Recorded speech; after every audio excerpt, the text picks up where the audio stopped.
ছুটে চলছে বিশ্ব চ্যাম্পিয়নদের জয়রথ। মেসির রেকর্ডের দিনে জর্ডানকে ৩-১ গোলে হারালো আর্জেন্টিনা। নকআউটে প্রতিপক্ষ অপরাজিত কেপ ভার্দে। আজকে খেলা দেখার পর আর কখনো বলবেই না যে মেসি ছাড়া খেলা হয় না। পেনাল্টি ছাড়াই এই বিশ্বকাপে 6টা গোলের মালিক। জয় হবে ইনশাআল্লাহ, আমাদের কাপ এবার আমরা আবার নিব ইনশাআল্লাহ। আমরা কথা দিয়ে কাজে বেশি প্রুভ করে দেই। বেশি ফ্রি কিক দেখতে পাচ্ছি, সো আমার জন্য ফুলফিল। আমরা প্রতিপক্ষ কেপ ভার্দে, আমরা ইনশাআল্লাহ 5টা নিব, কেপ ভার্দেকে 5টা। শীর্ষ 32-এ জাপান বাধা টপকাতে প্রস্তুত ব্রাজিল। ভুল শুধরে নিয়ে কাল জয় পেতে মরিয়া সেলেসাওরা। jogador muito importante pra gente, tá? Japan খুবই বিপজ্জনক ও শক্তিশালী দল। তাদেরকে সমীহ করেই মাঠে নামবো আমরা। হাতে যা সময় আছে তার মধ্যে নিজেদের প্রস্তুত করতে হবে। Essa confiança. দেখছিলেন বিশেষ শিরোনাম। দুপুরের সময়ে সঙ্গে আছি আমি তোহা খান তামিম। এবার অন্যান্য শীর্ষ সংবাদ। আমি টিকা ও ভিটামিন ক্যাপসুলের মজুত রাখেনি বিগত সরকার, অবহেলায় ছড়িয়েছে হাম, বললেন স্বাস্থ্যমন্ত্রী। সারা দেশে চলছে A+ ক্যাম্পেইন। 2 বছর বন্ধ থাকার পর বাংলাদেশিদের জন্য ভারতীয় ট্যুরিস্ট ভিসা চালু। অনলাইনে শুরু হলো আবেদন। ঢাকা সহ বিভিন্ন কেন্দ্রে নেই প্রত্যাশীদের ভিড়।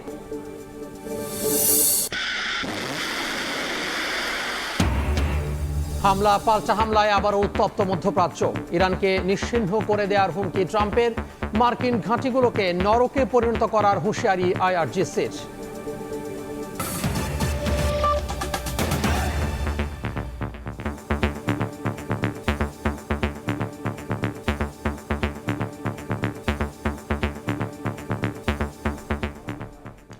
শুরুতেই ফিফা বিশ্বকাপের খবর।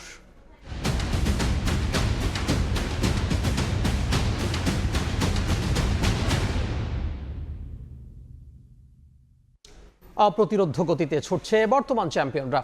গ্রুপ পর্বের শেষ ম্যাচে আর্জেন্টিনা জয়ে উল্লাসে ভাসল ডালাস। সেরা একাদশ ছাড়াও আলবিসেলেস্তেদের এমন জয়ের স্বপ্ন বড় হয়েছে ভক্তদের। ফ্রি কিকে মেসির গোলকে আসরের অন্যতম সেরা মানছেন তারা। এবারও LM10-এর হাতে বিশ্বকাপ দেখবে বলে বিশ্বাস সমর্থকদের।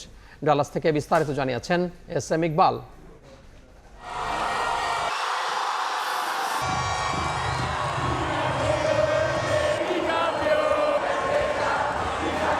লিওনেল স্ক্যালোনি আগে থেকেই আভাস দিয়েছিলেন এই ম্যাচটা আর্জেন্টিনার জন্য কেবলই প্রস্তুতির মঞ্চ।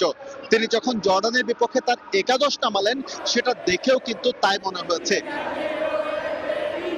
দলের গুরুত্বপূর্ণ ফুটবলাররা ছিলেন মাঠের বাইরে, তার পরিবর্তে বি টিমকে তিনি খেলিয়েছেন। তারাও কিন্তু দুর্দান্ত করেছে। স্পেশালি যদি বলতে হয়, জিওভান্নি লো সেলসোর কথা শুরুতে একটি স্কোর উপহার দিয়েছিলেন, যদিও পরবর্তীতে সেটা অফসাইডের কারণে বাতিল হয়। কিন্তু 19 মিনিটে তিনি কিন্তু দুর্দান্ত একটা ফ্রি কিকে আর্জেন্টিনার গোলটা ঠিকই আদায় করে নিয়েছেন। গুড থিং বেশি ফ্রি কিক দেখতে পাচ্ছি, সো আমার জন্য ফুলফিল। সবাই বাংলাদেশকে চিনে, এখানে অন্যরকম একটা অনুভূতি। লাইফের ফার্স্ট ওয়ার্ল্ড কাপ খেলা দেখছি এবং মেসিকে লাইফের ফার্স্ট সরাসরি দেখছি। Amazing feelings. Giovanni Lo Celso ছাড়াও দলের আরো যারা ফুটবলার ছিলেন তারা কিন্তু চেষ্টা করেছেন, অর্থাৎ মেসির ঘাটতি পুষিয়ে নেওয়ার জন্য তাদের কিন্তু চেষ্টার কোনো কমতি ছিল না। স্পেশালি লওতারো মার্তিনেজের কথা বলা যেতে পারে। আজকের ম্যাচটায় তিনি কিন্তু আপ টু দা মার্ক ছিলেন। এছাড়াও ডিফেন্স লাইনটাও আর্জেন্টিনার ছিল দুর্দান্ত। সবকিছু মিলিয়ে মেসিবিহীন প্রথমার্ধটা ভক্তরা ঠিকই উপভোগ করেছেন। Muy buen juego de partido. Igual de Messi, semifinals maybe. দ্বিতীয়ার্ধে খেলতে নেমে আর্জেন্টিনা একটি গোল হজম করলেও ভক্তদের হতাশা ঘুচে যায় যখন লিওনেল মেসি মাঠে নামেন। মেসি মাঠে নামার পর থেকেই কিন্তু আর্জেন্টিনার খেলার প্রাণ ফিরে পায় এবং এই AT&T স্টেডিয়ামে তৈরি হয় এক উন্মাতাল পরিবেশ। অবশেষে লিওনেল মেসি দুর্দান্ত এক ফ্রি কিকে আর্জেন্টিনার গোল স্কোরিং এর যে ব্যবধান সেটা 3-1 নিয়ে যান। লক্ষ্য সেট করে লিওনেল স্ক্যালোনি এই স্কোয়াডটাকে সাজিয়েছিলেন। লিওনেল মেসিকে দ্বিতীয়ার্ধে খেলাবেন এবং তিনি যদি একটি স্কোর আদায় করে নিতে পারেন, তার প্রস্তুতিটাও ঠিকঠাক হয়ে যাবে। সেটাই কিন্তু হয়েছে। লিওনেল মেসি অল্প সময় মাঠে থাকলে পরেও কিন্তু ভক্তদের এতটুকু আক্ষেপ ছিল না এই ম্যাচ দেখে। নকআউট পর্ব শুরু করার আগে প্রস্তুতির 16 কলা পূরণ করে নিল টিম আর্জেন্টিনা। রাউন্ড অফ 32 শুরু করার আগে প্রস্তুতির 16 কলা সেরে নিয়েছে টিম আর্জেন্টিনা। এর ধারাবাহিকতা নিশ্চয়ই তাদের রাখতে হবে নকআউট পর্বে, তবেই হয়তো এক একটি করে ধাপ অতিক্রম করে বর্তমান বিশ্ব চ্যাম্পিয়নরা এগিয়ে যাবে ফাইনালের মঞ্চে। AT&T স্টেডিয়াম থেকে SM ইকবাল, সময় সংবাদ, ডালাস, যুক্তরাষ্ট্র। এদিকে গ্রুপ পর্বের শেষ ম্যাচে জর্ডানের বিপক্ষে দারুণ জয়ে উচ্ছ্বসিত বাংলাদেশের আর্জেন্টাইন সমর্থকরা। ম্যাচের দ্বিতীয়ার্ধে মাঠে নেমেই ফ্রি কিক থেকে স্কোর ম্যাজিশিয়ান লিওনেল মেসি। এরপর বাঁধ ভাঙা উল্লাসে ফেটে পড়েন ভক্তরা। দেশ জুড়ে যে ফুটবল উন্মাদনা তার প্রাণকেন্দ্র বলা যায় ঢাকা বিশ্ববিদ্যালয়কে।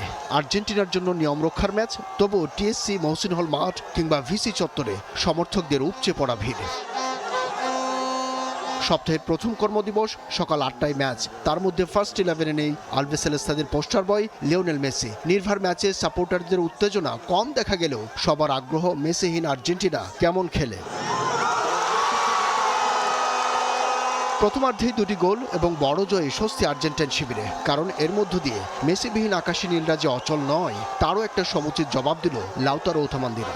মেসি গোল পেয়েছে, তো প্রথমার্ধে আমরা মেসিকে মিস করেছিলাম। যারা খেলা বুঝে না তারা এই কথা বলে যে মেসি ছাড়া আমরা কিছু করতে পারি না, এটা সম্পূর্ণ ভুল।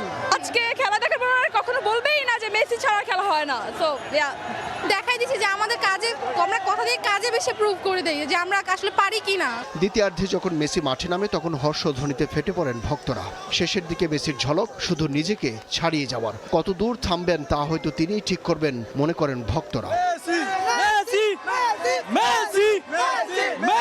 আমরা যে কি দল, আমরা সেটা গত 2 ম্যাচে প্রমাণ করে দিয়েছি যে আমরা 2 ম্যাচে গ্রুপে 32 আমরা পৌঁছে গেছি। একটু স্ট্যাটস দেখেন, আউটসাইড দ্য বক্স থেকে সব থেকে বেশি গোলের রেকর্ডটা কার? মেসি। যার কোনো প্রমাণ বা যার এজের কোনো ছাপ আমরা খেলায় দেখতেছি না। পেনাল্টি ছাড়াই এই বিশ্বকাপে 6টা গোলের মালিক এবং কি সবচেয়ে বেশি গোল মেসির। আর্জেন্টিনা নকআউটে খেলা রাউন্ড অফ 32-তে সবাই হয়তো বলবে কিছু হলুদে পাখি আছে, 7 আপ খাওয়া পাবলিক, যারা বলবে হচ্ছে কেউ আবার ছোট দল। সেখানে স্পেনি ক্যাপাদের সাথে খেলা ড্র করেছে, তারপর উরুগুয়ে ড্র করেছে। উরুগুয়ে সেখানে 2টা গোল খাইছে। ক্যাপাদের যে ছোট টিম উরুগুয়ে 2টা দিতে পারতো না। এদিকে ড্যাফোডিল ইউনিভার্সিটিতে বড় পর্দায় বড় উদযাপনে আর্জেন্টাইন দূতাবাসের কর্মকর্তা ও দেশটি থেকে আসা মেসির বন্ধু ও social media প্রভাবকরা।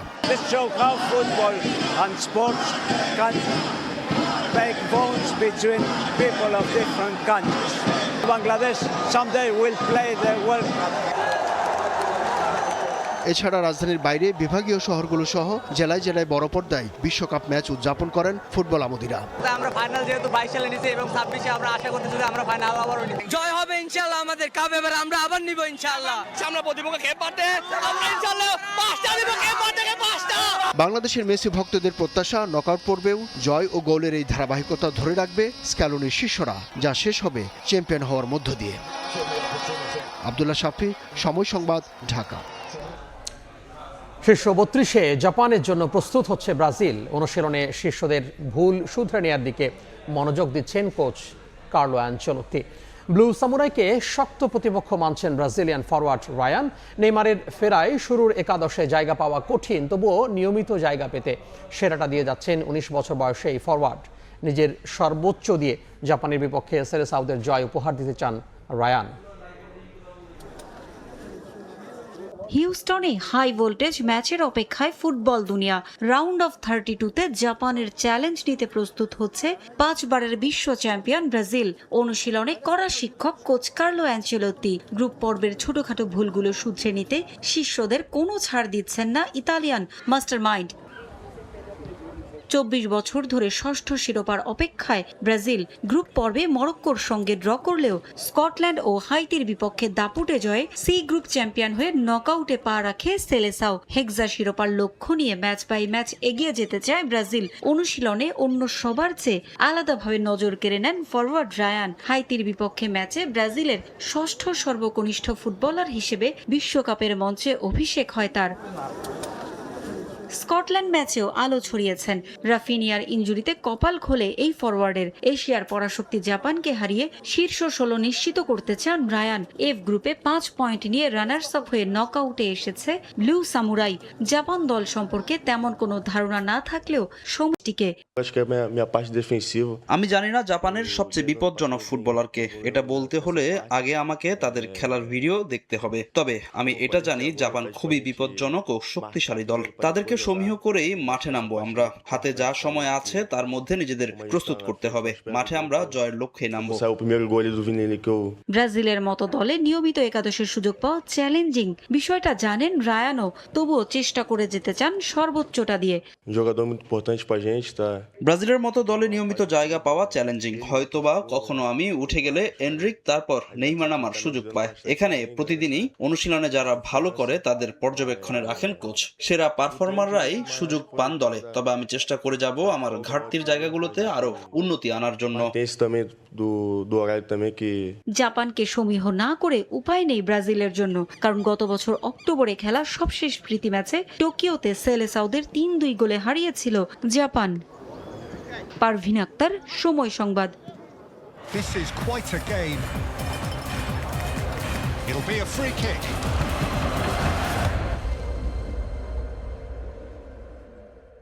Oh, what a goal! And emotion overflows.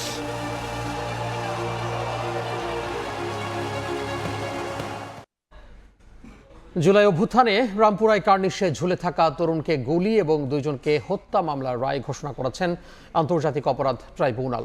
রায়ে সাবেক ডিএমপি কমিশনার হাবিবুর রহমান সহ 3 পুলিশ কর্মকর্তার মৃত্যুদণ্ড হয়েছে। এছাড়া একজনের যাবজ্জীবন এবং একমাত্র গ্রেফতার চঞ্চল চন্দ্রকে 20 বছরের সাজা দিয়েছেন ট্রাইব্যুনাল। রায়ে সন্তোষ প্রকাশ করেছেন প্রসিকিউশন। পরে এই ঘটনায় মানবতা বিরোধী অপরাধের মামলা হয় ট্রাইব্যুনালে। রোববার এই মামলায় সাবেক ডিএমপি কমিশনার হাবিবুর রহমান সহ 5 পুলিশের বিরুদ্ধে রায় ঘোষণা করেন আন্তর্জাতিক অপরাধ ট্রাইব্যুনাল 1। রায়ে সাবেক ডিএমপি কমিশনার হাবিবুর রহমান, তৎকালীন খিলগাঁও জোনের অতিরিক্ত উপকমিশনার রাশিদুল ইসলাম, রামপুরা থানার ওসি মশিউর রহমানকে মৃত্যুদণ্ড দেয়া হয়। আর এসআই তারিকুল ইসলাম ভুইয়াকে যাবজ্জীবন এবং একমাত্র গ্রেফতার এএসআই চঞ্চল চন্দ্র সরকারকে 20 বছরের কারাদণ্ড দেন ট্রাইব্যুনাল। আজকে এই মামলাটি সম্পূর্ণরূপে সন্দেহাতীতভাবে প্রমাণিত হয়। মাননীয় ট্রাইব্যুনাল 3 জন আসামিকে মৃত্যুদণ্ড, আসামি তরিকুল ইসলামকে যাবজ্জীবন, চঞ্চল চন্দ্র সরকারকে 20 বছরের কারাদণ্ডে দণ্ডিত করেছেন। চিফ প্রসিকিউটর বলেন, আসামিদের বিরুদ্ধে আনা সবগুলো অভিযোগ প্রমাণিত হয়েছে। রায়ে সন্তুষ্ট প্রসিকিউশন। পলাতক আসামিদের ফিরিয়ে আনতে উদ্যোগের কথাও জানান তিনি। ওই মামলাগুলোতে যে কয়জন আসামি পলাতক আছে তাদের প্রত্যেকের ওয়ারেন্ট আমরা সরকারের কাছে পাঠিয়েছি এবং অন্যান্য গ্রেফতারি পরোয়ানা জারি আছে। আমরা ইন্টারপোলের সাহায্য নিচ্ছি। এদিকে রায়ে সংক্ষুব্ধ হয়ে আপিল করার কথা জানান আসামি পক্ষের আইনজীবীরা। আমার ক্লায়েন্ট, তার কাছে কোনো অস্ত্র ছিল না। 19শে জুলাই সে টেলিভিশন সেন্টারে ডিউটিতে ছিল। আমরা বিক্ষুব্ধ। আমরা মাননীয় সুপ্রিম কোর্ট অ্যাপিলেট ডিভিশনে বিচারের জন্য যাব।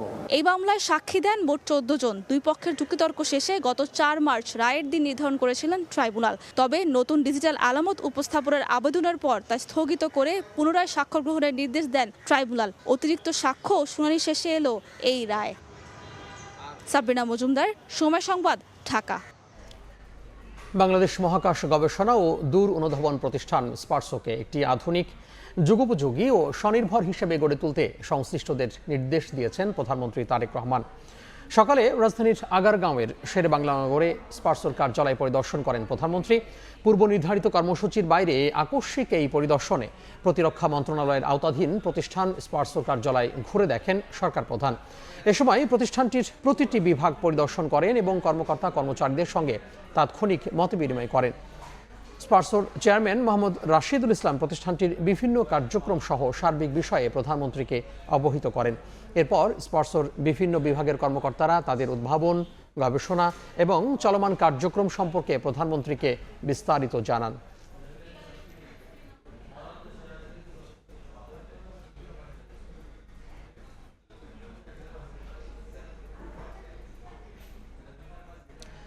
বিগত সরকারের কাছ থেকে পর্যাপ্ত টিকা না পাওয়ায় হাম মারাত্মকভাবে আক্রান্ত করেছিল। এছাড়া ভিটামিন এ ক্যাপসুলেরও কোনো মজুদ ছিল না বলে মন্তব্য করেছেন স্বাস্থ্যমন্ত্রী। সকালে জাতীয় ভিটামিন এ প্লাস ক্যাম্পেইনের উদ্বোধন করে মন্ত্রী জানান, সারা দেশে 2,55,00,000 শিশুকে দেয়া হচ্ছে ভিটামিন এ। বলেন, হামি টিকা শতভাগ কভারেজ নিশ্চিত করা হয়েছে, তারপরও কেউ বাদ পড়লে খুঁজে খুঁজে দেয়া হচ্ছে। 14 মাস পর দেশব্যাপী শুরু হলো ভিটামিন এ প্লাস ক্যাম্পেইন। 2,55,00,000 শিশুকে ভিটামিন এ ক্যাপসুল খাওয়ানোর লক্ষ্যমাত্রা নির্ধারণ করেছে সরকার।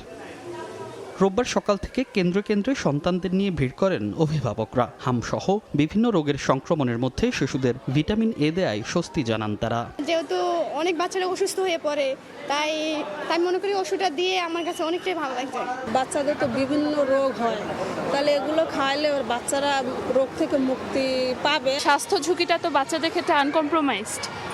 সরকারের এই ধরনের প্রচেষ্টাগুলো অব্যাহত থাকুক, এটাই অনুরোধ থাকবে। কন্টিনিউয়াসলি এটা বছরান্ত করা উচিত, এটা যেন বন্ধ না হয়, যে কোনো কিছুর প্রভাবে যেন এটা লেন্ডি না হয়ে যায়।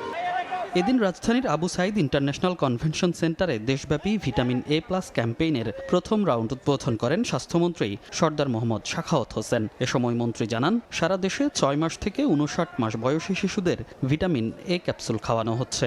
এছাড়া বর্তমানে সরকারের কাছে 2,60,00,000 ভিটামিন এ ক্যাপসুল মজুদ আছে বলেও জানান মন্ত্রী। আমরা ইউনিসেফের মাধ্যমে পর্যাপ্ত পরিমাণ ভিটামিন এ ক্যাপসুল আমরা সংগ্রহ করেছি।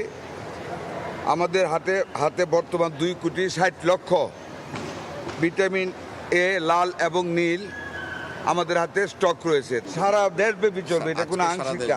আজকে সারা দেশব্যাপী চলবে। দ্বিতীয় দিন মিস করলে আবার তৃতীয় দিন খাওয়ানো হবে, তৃতীয় দিন মিস করলে চতুর্থ দিন খাওয়ানো হবে, চলবে আমাদের।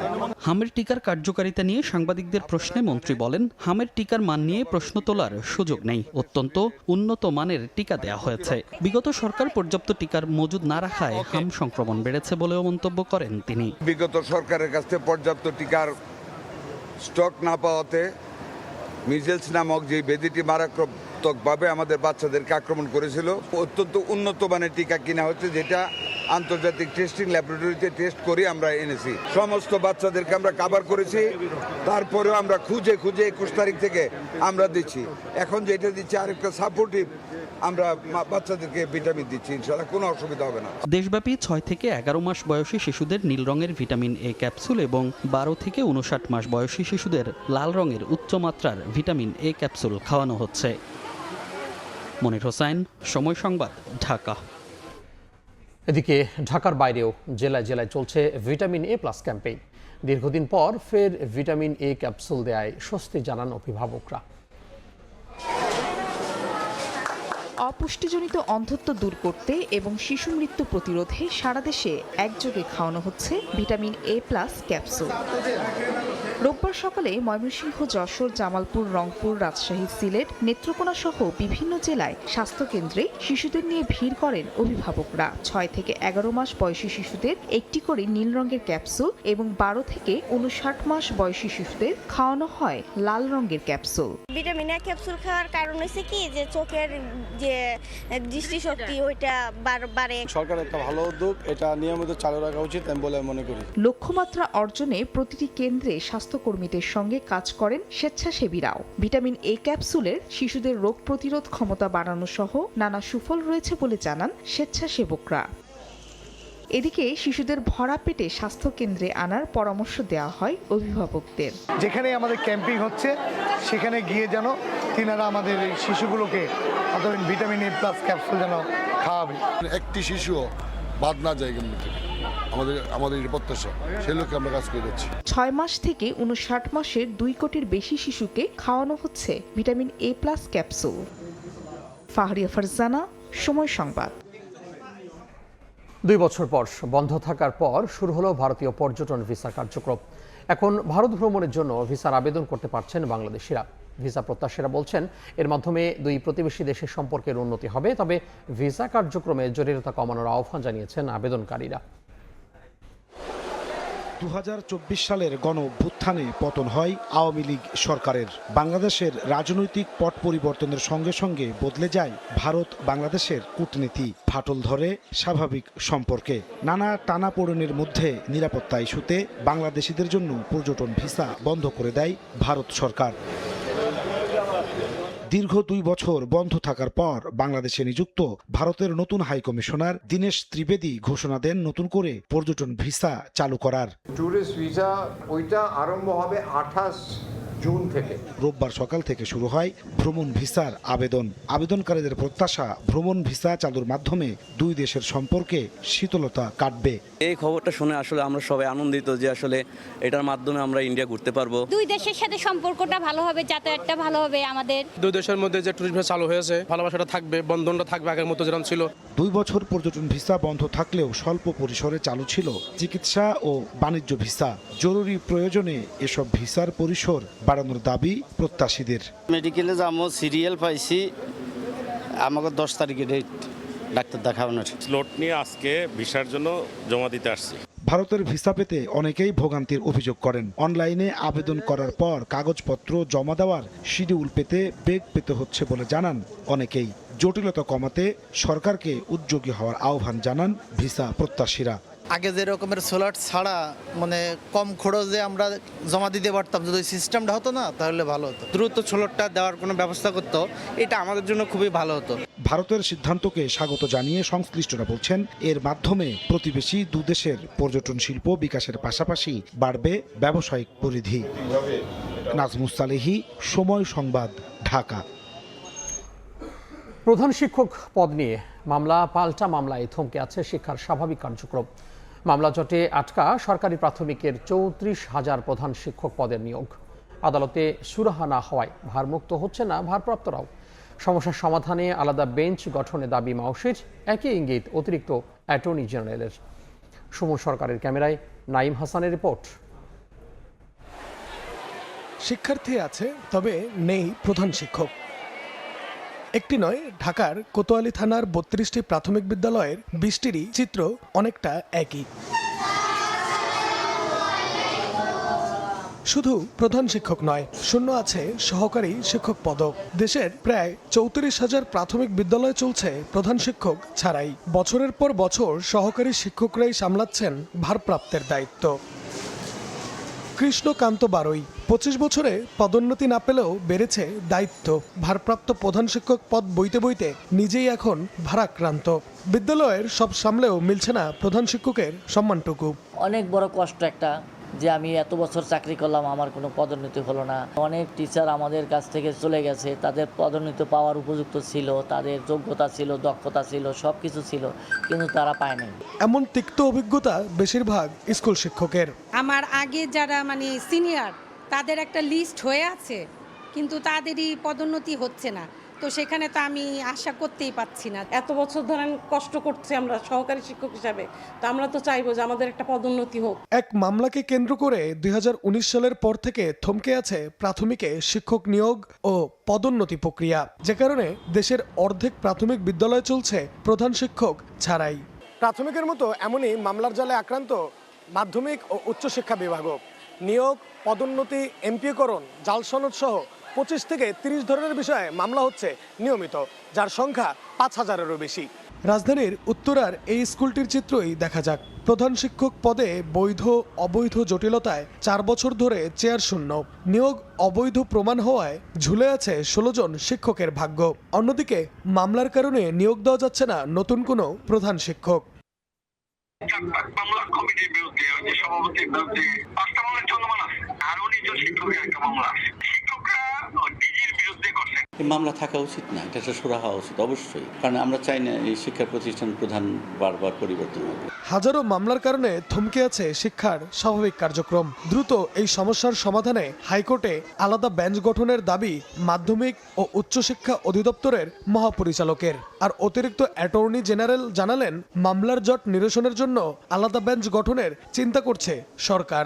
শিক্ষায় যেহেতু অনেক মামলা চলমান রয়েছে, তার জন্য যদি একটি স্পেশাল কোর্ট বা আদালত বসানো যায় এবং মামলাগুলোকে যদি অ্যানালগাস মামলা হিসেবে পরিচালনা করা যায়, তাহলে আমার মনে হয় এই মামলাগুলো দ্রুতই আমরা নিষ্পত্তি করতে পারবো। এই বিষয়টা নিয়ে আমরা আমাদের মাননীয় প্রধান বিচারপতির দৃষ্টি আকর্ষণ করেছি। একটি বা দুটি বেঞ্চকে উনি স্পেসিফিক্যালি এই শিক্ষা মন্ত্রণালয়ের বা এগুলোর দায়িত্ব দিবেন, যারা তাড়াতাড়ি শেষ করবে। কারণ মামলাগুলো যদি দেখি আমরা মিলিয়ে 5-6টার ক্যাটাগরিতে এতগুলো মামলা, সো ওই একটা ডিসাইড হয়ে গেলে বাকিগুলো কিন্তু অটোমেটিক্যালি ডিসিশন হয়ে যাচ্ছে।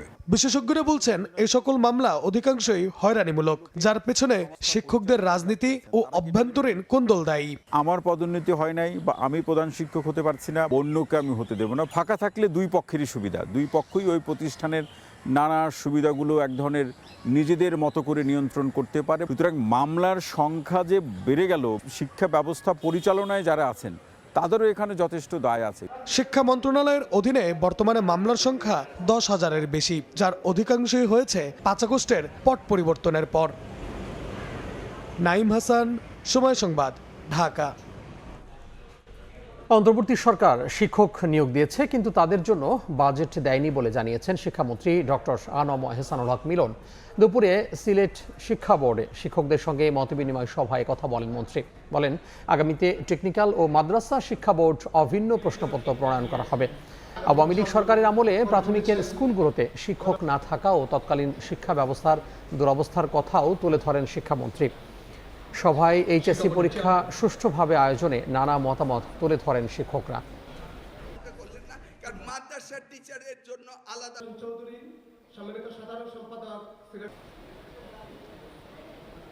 ইন্টিম গভর্নমেন্ট এসে এনটিআরসি থেকে মাদ্রাসায় শিক্ষক নিয়োগ দিয়ে গেল 17,000। ভেরি গুড, ভ্যাকেন্ট আছে, নিয়োগ হয়ে গেছে, কোনো অসুবিধা আছে?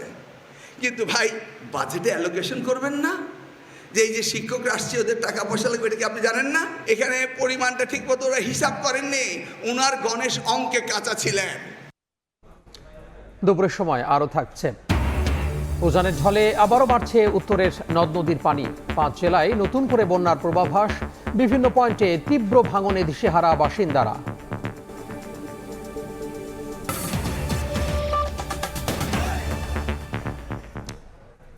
প্রথমবার বিরোধী দল হওয়ায় জামাত সমালোচনা করতে ভুল করছে বলে মন্তব্য করেছেন সড়ক পরিবহন ও সেতুমন্ত্রী শেখ রবিউল আলম। সকালে সংসদ অধিবেশনে বাজেট নিয়ে সাধারণ আলোচনায় মন্তব্য করেন তিনি। বলেন, আরও কয়েকবার বিরোধী দল হলে সঠিকভাবে সমালোচনা করতে পারবেন বিরোধী দলীয় সংসদ সদস্যরা। এ সময় নগর এবং গ্রামে একই রকম স্বাস্থ্যসেবা নিশ্চিতে বাজেট প্রণয়ন করা হয়েছে বলে জানান স্বাস্থ্য প্রতিমন্ত্রী। বাজেটকে ঋণ নির্ভর উল্লেখ করে সমালোচনা করেন বিরোধী দলীয় সংসদ সদস্যরা।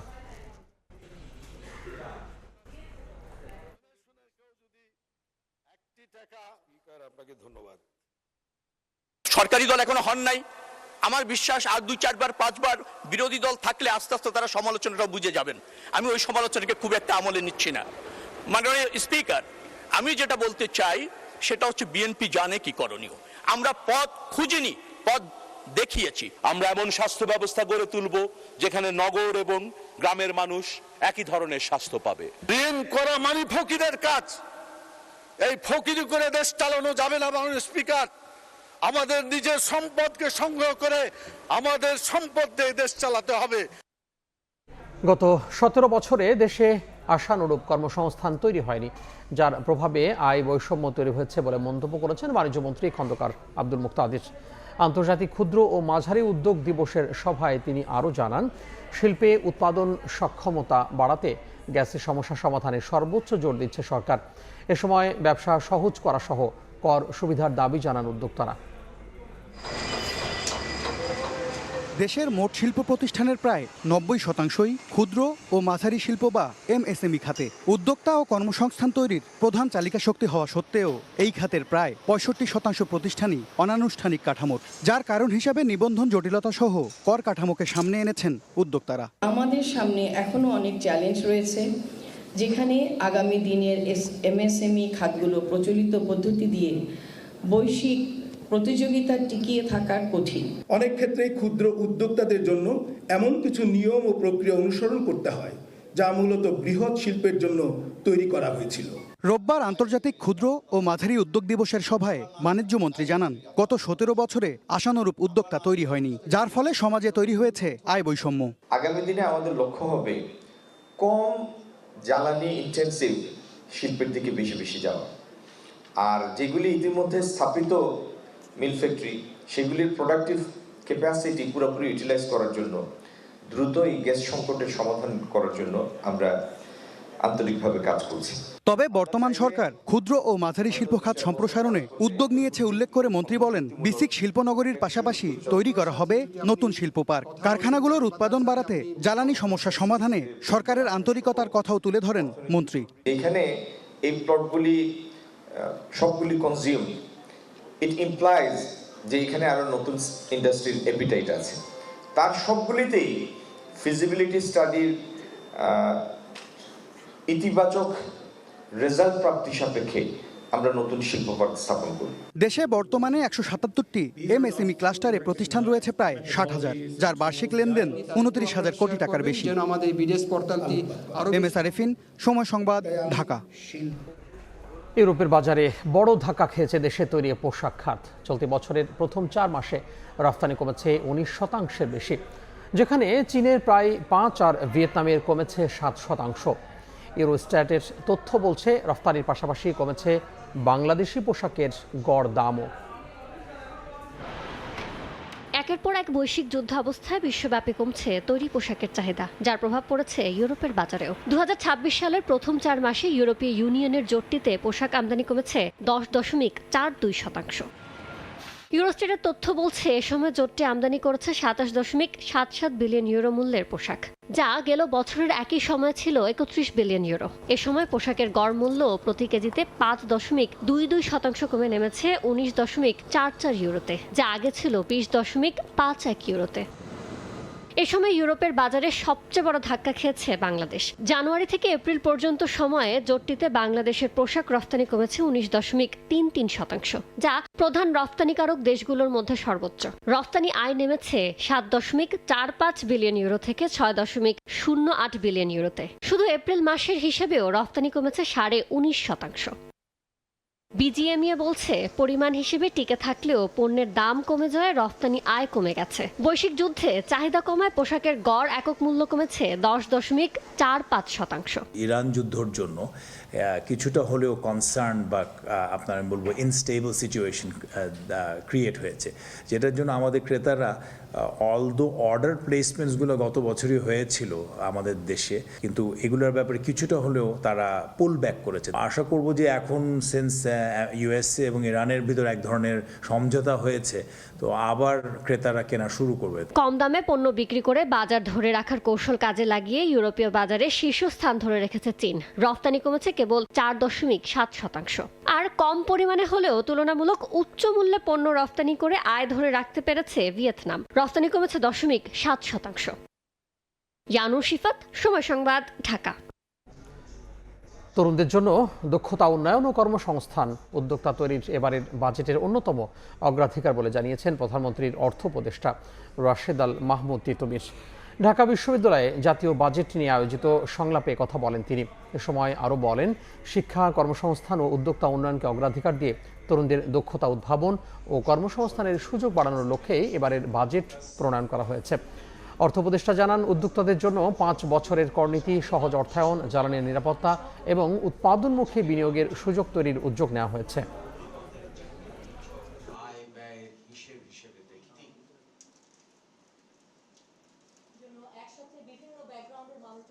বিনিয়োগ হলেই হবে, বিনিয়োগ এমনভাবে হতে হবে যাতে করে যে সরবরাহ শৃঙ্খলা, এখানে যদি বিশৃঙ্খলা দেখা দেয় তাতেও আপনার কোনো মানুষ যাতে দরিদ্র সীমার নিচে না পড়ে যায়। টেকসই বিনিয়োগ হতে হবে এমন স্থানে যেটা টেকসই কর্মসংস্থান নিশ্চিত করে এবং যেটা আপনাদেরকে পড়ানো হয়, অর্থাৎ কনজাম্পশন স্মুথিং করা যায়। সেইটা করতে গেলে আমাদেরকে করতে হবে উৎপাদনমুখী বিনিয়োগ এবং আনুষ্ঠানিক খাতের বিনিয়োগ। দুপুরের সময় আরও থাকছে।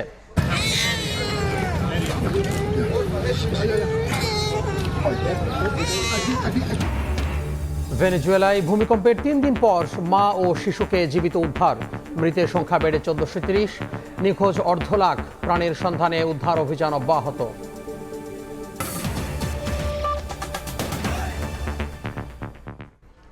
উজানের ঢলে আবারও বাড়তে শুরু করেছে ব্রহ্মপুত্র, ধরলা, তিস্তা, দুধকুমার ও ঘাঘট নদীর পানি। এক সপ্তাহের ব্যবধানে উত্তরাঞ্চলের 5 জেলায় নতুন করে বন্যার পূর্বাভাস দিয়েছে সতর্কীকরণ কেন্দ্র।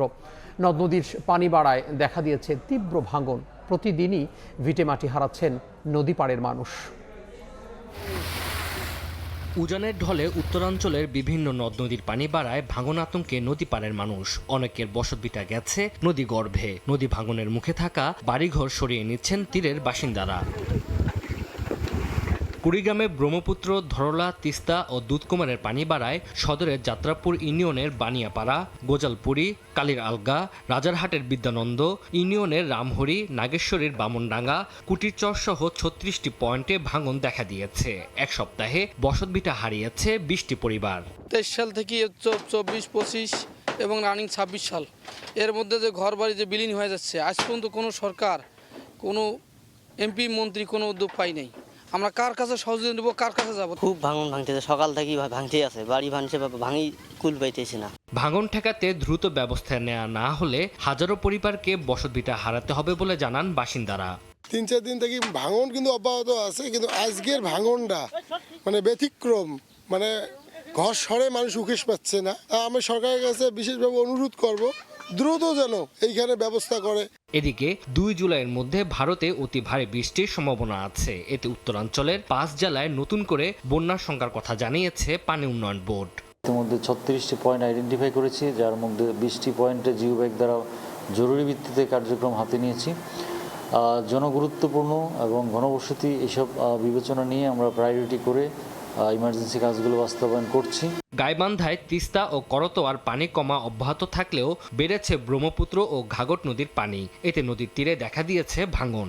100 বিঘা জমি ভাঙি গেছে, নদীর সাথে বিলীন হয়ে গেছে। আমার পানি বাড়তেছে, নদী ভাঙতেছে, আবার ফের পাট আমার ভাঙি যাচ্ছে, ধান পাট সব ভাঙি যাচ্ছে। সুন্দরগঞ্জ উপজেলার দত্তের খামার, পুটিমারি, ফুলমিয়ার বাজার, ফুলছড়ি উপজেলার ব্রহ্মপুত্র নদের মধ্যে কঞ্চিপাড়া, বালাসীঘাটের রেলগেট সহ প্রায় 20টি পয়েন্টে ভাঙন তীব্র হয়েছে। তানজিল হাসনাত, সময় সংবাদ। ময়মনসিংহের গফরগাঁওয়ে পাগলা থানার 8টি ইউনিয়ন নিয়ে নতুন উপজেলা গঠন হচ্ছে। বদলে যাবে নাম। স্থানীয় এমপির ডিও লেটারের পর ঐতিহ্যবাহী পাগলা নাম পরিবর্তন করে আদর্শনগর করার উদ্যোগ ঘিরে তীব্র ক্ষোভ ছড়িয়ে পড়েছে স্থানীয়দের মধ্যে। তাদের অভিযোগ, মতামত ও কোনো গণনা শুনানি ছাড়াই প্রস্তাব পাঠিয়েছে উপজেলা প্রশাসনও। স্বীকারও করেছেন ইউএনও। 100 বছরের ঐতিহ্যবাহী উপজেলা সদরের নাম পাগলা থানা বহাল রাখার দাবি তাদের। গগন পণ্ডিতের ছবিতে ওবায়দুল হকের রিপোর্ট। পীর আউলিয়া পাগল সাধকদের আগমনের কারণে একসময় এই জনপদের পরিচিতি হয় পাগলা নামে। সেই পরিচিতি থেকেই ময়মনসিংহের গফরগাঁওয়ের দক্ষিণাঞ্চলে সুতিয়া নিয়ে গড়ে ওঠা থানার নামও হয় পাগলা। বছরের পর বছর ধরে ইতিহাস, ঐতিহ্য আর মানুষের পরিচয়ের সঙ্গে জড়িয়ে আছে এই নাম। পাগলা থানার বিভিন্ন মাজারে প্রতিদিনই জড়ো হন ফকির, আশেক ভক্তরা। আধ্যাত্মিক পরিবেশে মুখর থাকে এলাকা। 8 ইউনিয়নের মানুষের দীর্ঘদিনের দাবি ছিল একটি স্বতন্ত্র উপজেলা। জাতীয় সংসদ নির্বাচনের আগে স্থানীয় সংসদ সদস্য আক্তারুজ্জামান বাচ্চু পাগলাকে উপজেলা করার প্রতিশ্রুতি দেন। আমি কথা দিচ্ছি, আমি বাচ্চু যদি আপনাদের রায়ে যদি আমি নির্বাচিত হই, পাগলাকে উপজেলা করবই। নির্বাচনী প্রতিশ্রুতি বাস্তবায়নে নতুন উপজেলা গঠনের কার্যক্রম শুরু হলেও পরিবর্তন করা হচ্ছে বহু বছরের পরিচিত পাগলা নামটি। প্রস্তাবিত উপজেলার নাম রাখা হয়েছে আদর্শনগর। একই সঙ্গে বদলে যাবে পাগলা থানার নামও। প্রস্তাবিত উপজেলা সদর করা হবে স্থানীয় সংসদ সদস্যের নিজ এলাকা উস্থি ইউনিয়নের নয়াবাড়ি মৌজায়। এ বিষয়ে গত 30 মার্চ নাম পরিবর্তনের জন্য সংশ্লিষ্ট মন্ত্রণালয়ে ডিও লেটার দেন সংসদ সদস্য। পুরো গফরগাঁওয়ের মানুষেরও পাগলা নামটা কারো পছন্দ না, সেটা সরকারের উপর সব লেভেলেই এই নামটা পরিবর্তনের জন্য মাননীয় মন্ত্রী তো নিজেই লিখেছে। পাগলা নামের বিকল্প তবে নাম ও উপজেলার জন্য স্থান পরিবর্তনের নারাজ স্থানীয়রা। প্রতিবাদে বিক্ষোভ কর্মসূচিও পালন করেছেন। তাদের অভিযোগ, এ বিষয়ে স্থানীয়দের মতামত নিতে কোনো গণশুনানিও করা হয়নি। আল্লাহর ওলিদের জায়গা পাগলা না, আমরা চাই না এই নাম পাল্টাইতো। আমরা চাই পাগলা নামে উপজেলা থাকবে এবং পাগলার আশেপাশেই উপজেলা ভবন হবে। পাগলা থানার মানুষ কখনো এটা হতে দেব না। আমরা প্রয়োজন হলে আমরা সংসদ ভবন পর্যন্ত আমরা যাব। যদিও উপজেলা নির্বাহী কর্মকর্তা প্রথমে দাবি করেন নাম পরিবর্তনের বিষয়ে স্থানীয়দের কোনো আপত্তি নেই। আপত্তিও জানায়নি, কোনো লিখিত কোনো কিছু আমাদের কাছে কেউ বলেও নেই যে আসলে এটা এই নামে হওয়া উচিত বা এই নামে হওয়া উচিত না। তবে উপজেলা প্রশাসনের মাধ্যমে প্রধানমন্ত্রীর কাছে এলাকাবাসীর দেয়া স্মারকলিপির বিষয়ে প্রশ্ন করা হলে অবস্থান বদলান এই কর্মকর্তা। পরে তিনি স্বীকার করেন কোনো গণশুনানি হয়নি। আর জেলা প্রশাসক দাবি করেন স্থানীয় পর্যায়ে গণশুনানির মাধ্যমেই তাদের কাছে প্রস্তাব পাঠানো হয়। যেহেতু আমাদের কোনো নির্বাচিত প্রতিনিধি নেই, তো সেক্ষেত্রে গণশুনানি আমাদের আসলে ওটা ফিজিবল হয়নি। নামকরণের বিষয়ে গণশুনানিতে যে ফলাফল সেটা হচ্ছে আদর্শনগর নামেই আমরা উপজেলা থেকে প্রস্তাব পেয়েছি এবং সেভাবেই আমরা প্রস্তাব নিকারে উপস্থাপনের জন্য প্রেরণ করেছি। নতুন উপজেলা গঠনের প্রস্তাবনাটি বর্তমানে প্রশাসনিক পুনর্বিন্যাস সংক্রান্ত কমিটিতে উপস্থাপনের অপেক্ষায় রয়েছে। ওবায়দুল হক, সময় সংবাদ, ময়মনসিংহ। জানাবো দেশের বাইরের খবর। শান্তি চুক্তি উপেক্ষা করে আবারও পাল্টাপাল্টি হামলা চালিয়েছে যুক্তরাষ্ট্র। ইরান কেশম দ্বীপ সহ গুরুত্বপূর্ণ প্রতিরক্ষা অবকাঠামো লক্ষ্য করে হামলা চালায় যুক্তরাষ্ট্র। জবাবে মধ্যপ্রাচ্যে 8 মার্কিন ঘাঁটি লক্ষ্য করে ক্ষেপণাস্ত্র ও ড্রোন হামলা ছড়ার দাবি করেছে IRGC। এদিকে যুক্তরাষ্ট্র আবার যুদ্ধ শুরু করলে ইরানের অস্তিত্ব থাকবে না বলে হুমকি দিয়েছেন ট্রাম্প। অন্যদিকে মধ্যপ্রাচ্যে মার্কিন ঘাঁটিগুলোকে নরকে পরিণত করার হুঁশিয়ারি দিয়েছে ইরানের বিপ্লবী গার্ড বাহিনী। শনিবার রাতে ইরানের কেশম দ্বীপ, সিরিক শহর ও গুরুত্বপূর্ণ প্রতিরক্ষা অবকাঠামো লক্ষ্য করে দ্বিতীয় দফা হামলা চালায় যুক্তরাষ্ট্র। দেশটির সামরিক বাহিনীর সেন্ট্রাল কমান্ড জানিয়েছে হরমুজের কাছে ইরানের অন্তত 10টি সামরিক স্থাপনা লক্ষ্যবস্তু করা হয়। নিজের ট্রুথ সোশ্যালে ইরানে হামলার কথা জানান মার্কিন প্রেসিডেন্ট ডোনাল্ড ট্রাম্পও। যুক্তরাষ্ট্র আবার যুদ্ধ শুরু করতে বাধ্য হলে ইরানের অস্তিত্ব থাকবে না বলে হুঁশিয়ারিও দিয়েছেন তিনি। তেহরানের বিরুদ্ধে চুক্তি লঙ্ঘনের অভিযোগও তোলেন ট্রাম্প। অন্যদিকে ওয়াশিংটনের বিরুদ্ধে চুক্তি লঙ্ঘনের পাল্টা দাবি করে হামলার তীব্র নিন্দা জানিয়েছে ইরানের পররাষ্ট্র মন্ত্রণালয়। যুক্তরাষ্ট্রের আগ্রাসনের জবাবে মধ্যপ্রাচ্যে মার্কিন সামরিক ঘাঁটি লক্ষ্য করে হামলা চালিয়েছে IRGC। কুয়েতের আলী আল সালেম ঘাঁটি ও বাহরাইনের সালমান বন্দরে অবস্থিত মার্কিন নৌবাহিনীর 5ম বহরের ঘাঁটিতে ইরানের এসব হামলায় গুরুত্বপূর্ণ সামরিক স্থাপনা ধ্বংস হয়েছে বলে দাবি IRGCর। মধ্যপ্রাচ্যে যুক্তরাষ্ট্রের ঘাঁটিগুলোকে নরকে পরিণত করার হুঁশিয়ারিও দিয়েছে তারা। ওয়াশিংটন তেহরান পাল্টাপাল্টি হামলার জেরে নতুন করে শান্তি চুক্তি ভেঙে পড়ার আশঙ্কা দেখা দিয়েছে। সমঝোতা স্মারক দুপক্ষ মেনে চলবে কিনা তা নিয়েও দেখা দিয়েছে উদ্বেগ। এদিকে যুদ্ধবিরতি চুক্তির পরদিনই লেবাননের দক্ষিণাঞ্চলে ড্রোন হামলা চালিয়েছে ইসরায়েল। এই হামলায় বেশ কয়েকজন হতাহত হয়েছেন। ঘটনার পর ইসরায়েলের সঙ্গে চুক্তিকে লেবাননের জন্য অপমানজনক বলে প্রত্যাখ্যান করেছে হিজবুল্লাহ। তবে এই চুক্তিকে ঐতিহাসিক আখ্যা দিয়েছেন ইসরায়েলের প্রধানমন্ত্রী বিনিয়ামিন নেতানিয়াহু। অন্যদিকে ইসরায়েলের প্রতিরক্ষা মন্ত্রী ইসরায়েল কাটজ হুঁশিয়ারি দিয়ে বলেছেন লেবাননের ভবিষ্যৎ ইরান বা হিজবুল্লাহ নির্ধারণ করবে না। তিনি আরও জানান হিজবুল্লাহ পুরো লেবাননে নিরস্ত্র না হওয়া পর্যন্ত এবং ইসরায়েলের উত্তরাঞ্চলের বাসিন্দাদের নিরাপত্তা নিশ্চিত না হওয়া পর্যন্ত লেবাননের দক্ষিণাঞ্চল থেকে সেনা প্রত্যাহার করা হবে না। রাইসা জান্নাত, সময় সংবাদ। ভেনেজুয়েলায় ভূমিকম্পের 3 দিন পর মা ও শিশুকে জীবিত উদ্ধার করা হয়েছে। মৃতের সংখ্যা বেড়ে দাঁড়িয়েছে 1430 জনে। এখনও নিখোঁজ আছেন অর্ধ লাখ। প্রাণীর সন্ধানে উদ্ধার অভিযান অব্যাহত। উদ্ধার কাজে যোগ দিয়েছে ব্রাজিল, স্পেন, ইতালি সহ বিভিন্ন দেশের উদ্ধারকারী দল। এই দুর্যোগে প্রায় 67,60,000 মানুষ সরাসরি ক্ষতিগ্রস্ত হতে পারেন বলে সতর্ক করেছে আন্তর্জাতিক অভিবাসন সংস্থা IOM। ভেনেজুয়েলার ভয়াবহ ভূমিকম্পে ধ্বংসস্তূপের নিচে প্রায় 72 ঘন্টা আটকে থাকার পর জীবিত উদ্ধার হয়েছেন এক বৃদ্ধা। স্থানীয় সময় শনিবার লা গুয়াইরায় স্পেনের মিলিটারি ইমার্জেন্সি ইউনিট এই উদ্ধার কাজ পরিচালনা করে। এর আগে একই এলাকায় ধ্বংসস্তূপের নিচ থেকে এক নবজাতক ও তার মাকেও জীবিত বের করে আনেন উদ্ধারকর্মীরা। পাশাপাশি কলম্বিয়ার দল উদ্ধার করেন 11 বছর বয়সী এক কিশোরকে। কিন্তু সময় যত গড়াচ্ছে জীবিতদের খুঁজে পাওয়ার সম্ভাবনা ততই ক্ষীণ হয়ে আসছে। হাজারো পরিবার এখনও প্রিয়জনের অপেক্ষায় ধ্বংসস্তূপের পাশে দিন কাটাচ্ছে। ভেনেজুয়েলা সরকার জানিয়েছে উদ্ধার অভিযানে সহায়তা করতে এর মধ্যেই ইতালি, ব্রাজিল, স্পেন থেকে 1600-র বেশি উদ্ধারকর্মী পৌঁছেছেন। তবে লা গুয়াইরার অন্তত 100টি ভবন ধ্বংস বা ক্ষতিগ্রস্ত হয় এবং ভারী যন্ত্রপাতির সংকট থাকায় উদ্ধার কাজ ব্যাহত হচ্ছে। জরুরি তৎপরতা নির্বিঘ্ন রাখতে ক্ষতিগ্রস্ত এলাকায় প্রবেশও সীমিত করেছে কর্তৃপক্ষ। মূল 2 ভূমিকম্পের পর আরও 430টির বেশি আফটার শকের রেকর্ড করা হয়েছে। সবচেয়ে বেশি ক্ষতিগ্রস্ত উত্তর উপকূলে লা গুয়াইরা অঙ্গরাজ্যে ধ্বংসস্তূপ সরিয়ে এখনও জীবিতদের খোঁজ চলছে। সরকার জানিয়েছে অঙ্গরাজ্যটির বিদ্যুৎ সরবরাহের প্রায় 60% পুনঃস্থাপন করা হয়েছে। কলম্বিয়া, কোস্টারিকা সহ বিভিন্ন দেশ থেকেও ত্রাণ পাঠানো হয়েছে। আন্তর্জাতিক অভিবাসন সংস্থা IOM সতর্ক করেছে, এই দুর্যোগে প্রায় 67,60,000 মানুষ সরাসরি ক্ষতিগ্রস্ত হতে পারেন। রাজধানী কারাকাস সহ বিস্তীর্ণ এলাকায় জরুরি আশ্রয়, বিশুদ্ধ পানি, চিকিৎসা, স্যানিটেশন এবং খাদ্য সহায়তার প্রয়োজন দ্রুত বাড়ছে। সংস্থাটি বলছে তাৎক্ষণিক উদ্ধার অভিযান শেষ হলেও ভেনেজুয়েলাবাসীর সামনে অপেক্ষা করছে দীর্ঘ পুনর্গঠন ও পুনর্বাসনের কঠিন পথ। মালিহা সুহরওয়ার্দী, সময় সংবাদ।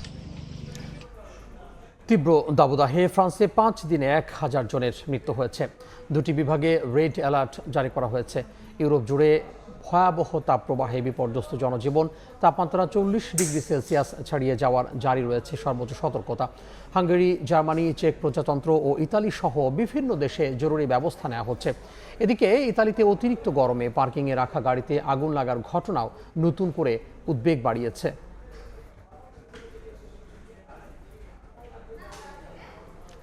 আবারও বিশ্বকাপ ফুটবল প্রসঙ্গ।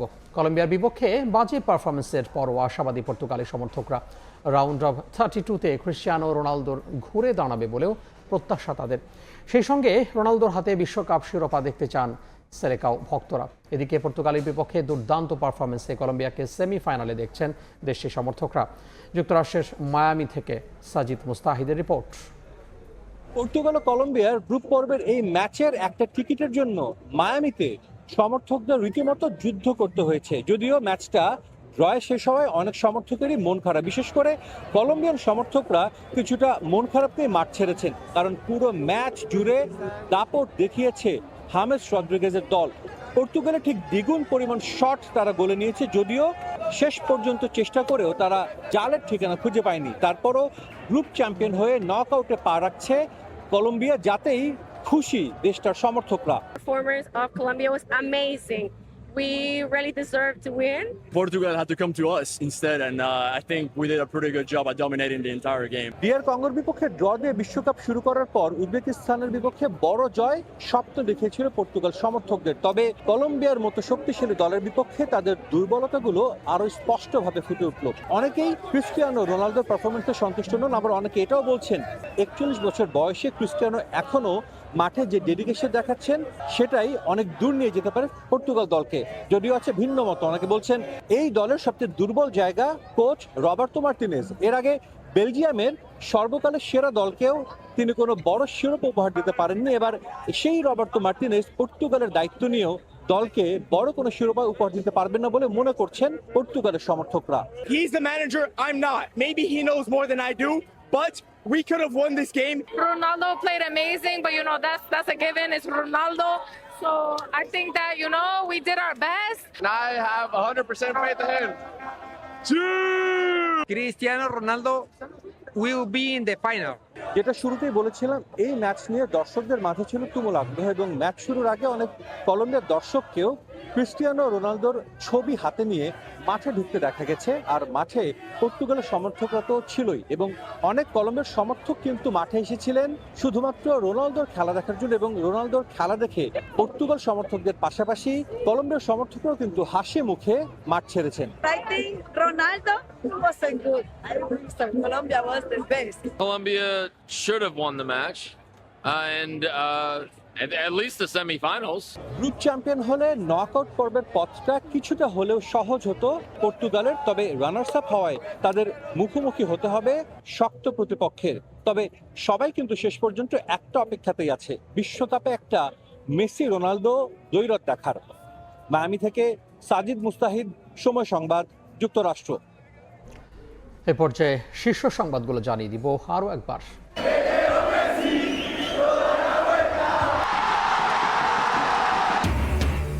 মেসির রেকর্ডের দিনে জর্ডানকে 3-1 গোলে হারালো আর্জেন্টিনা। নকআউটে প্রতিপক্ষ অপরাজিত কেপ ভার্দে। শীর্ষ 32-এ জাপান বাধা টপকাতে প্রস্তুত ব্রাজিল। এবং হামে টিকা ও ভিটামিন ক্যাপসুলের মজুত রাখেনি বিগত সরকার। তাদের অবহেলায় ভয়ঙ্কর হয়েছে হাম, বললেন স্বাস্থ্যমন্ত্রী। সারা দেশে A+ ক্যাম্পেইন।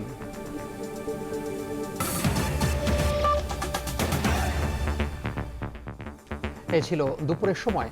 দর্শক, বিশ্বকাপ ফুটবলের মহাযজ্ঞ সরাসরি সম্প্রচার করছে সময় টেলিভিশন। দেখতে চোখ রাখুন সময়ের পর্দায়। এরপর বিভাগীয় সময় নিয়ে সঙ্গে থাকবেন সহকর্মী তাজমিলা খান। ধন্যবাদ তামিম। বিভাগীয় সময় নিয়ে আসছে কিছুক্ষণ পর, সঙ্গে থাকুন সময়ের।